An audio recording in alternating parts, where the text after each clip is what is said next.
1975 সালের সেদিন ছিল 30শে সেপ্টেম্বর।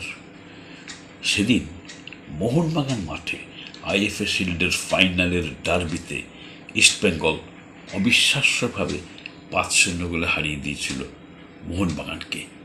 দীর্ঘ 104 বছরের ডার্বির ইতিহাসে এটাই বৃহত্তম ব্যবধানে জয় আজও। অথচ তার 2.5 মাস আগে 12ই জুলাই 1975 কলকাতা লিগে যে ডার্বি ম্যাচটা ইডেন গার্ডেনে খেলা হয়েছিল, সেদিন কিন্তু দু দলের মধ্যে তুল্যমূল্য এবং হাড্ডাহাড্ডি লড়াই হয়েছিল। সেদিন কিন্তু ইস্টবেঙ্গল এবং মোহনবাগান যে কোনোবার জিততে পারত। জিতেছিল ইস্টবেঙ্গল শ্যাম থাপার দেওয়া গোলে।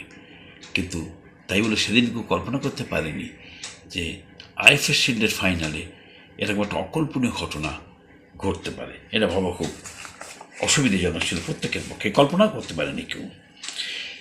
সেদিন ইস্টবেঙ্গল যখন 1-0 গোলে এগিয়েছিল, তখন শ্যাম থাপা একটা পেনাল্টি মিস করেন।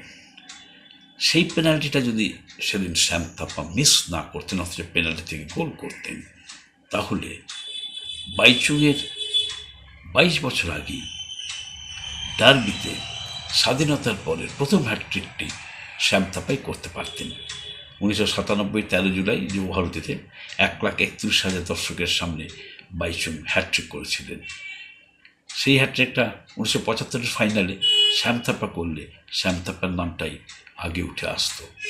সেবারের শিল্ডটা একটা চমকপ্রদ শিল্ড ছিল, দুদলই সমান দাপটে খেলে ফাইনালে উঠে এলো।